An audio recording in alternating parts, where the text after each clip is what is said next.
ama sa pen in tu ni kho azong het na belap cookie channel vizo se na bon un ni kho pa ni kho thai mu thai kin utalhan in tunin zong THISAN LUIPI KHAT ALONG'E ti Pathen vahchoi la hi chomchan anavekit u hite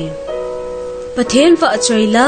houbung la tia ihet hola a isah jing-u THISAN LUIPI KHAT ALONG'E ti la ahung kisem dohdan ihetthei nading uvin ahinsun do ahung kondoh na Pa William Cowper hinkho chomchan na hite William Cowper hi sakhat zasagi le somthum lakhat kum in John le an chapa me hite in Berkhamsted Hertfordshire kiti England gam a anapeng in ahi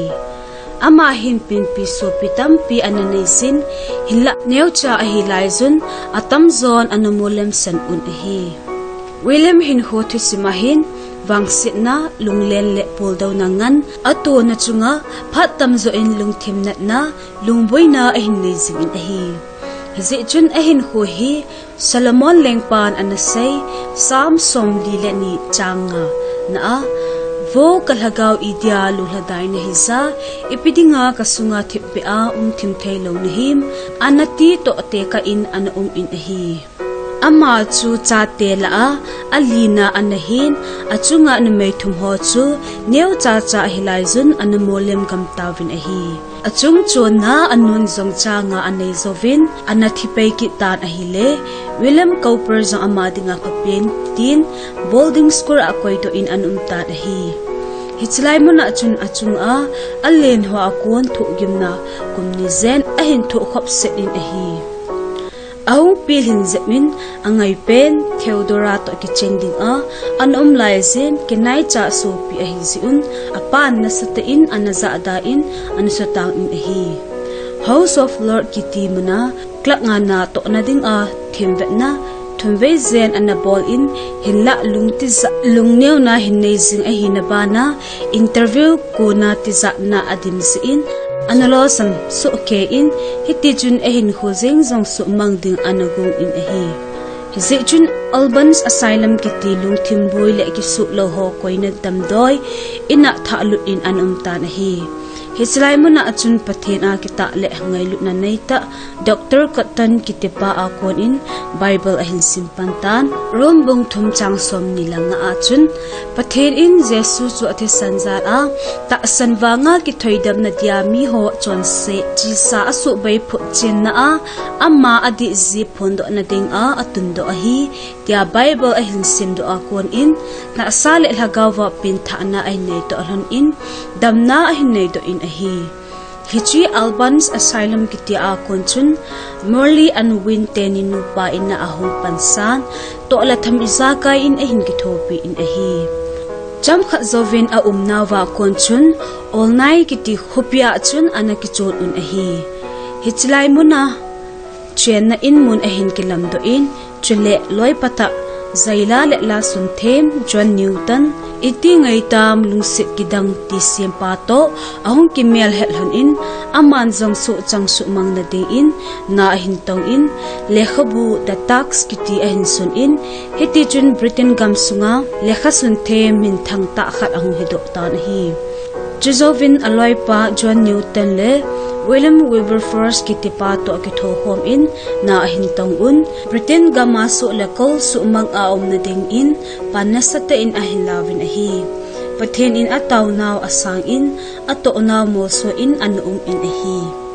William hinkho sunga puldaw nan adalha lawil khopang in aso pipa John aloy ngay pempa anachien na mole and win gante hesu damon a ahinto laisa anabui pizing mistress and winte holoizin baneiza ahindala uchun nasate in atom hawle in ahi hilla tho hat pum pumin lekha sut ahin bolzom sing in the diverting history of John Gilpin chule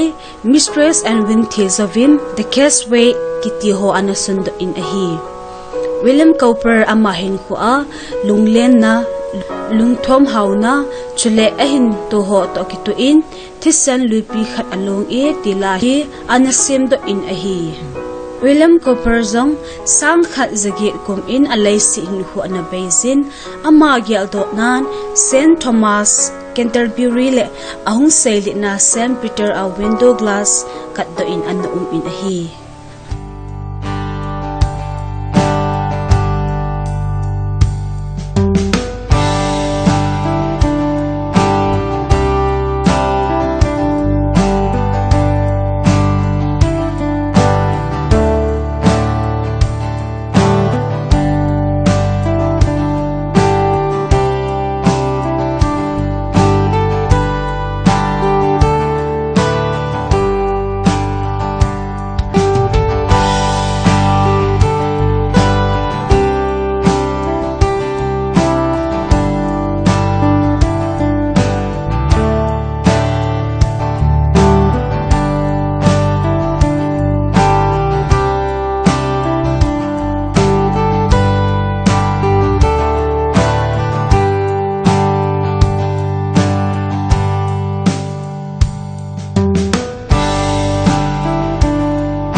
na pat a chain na chan geza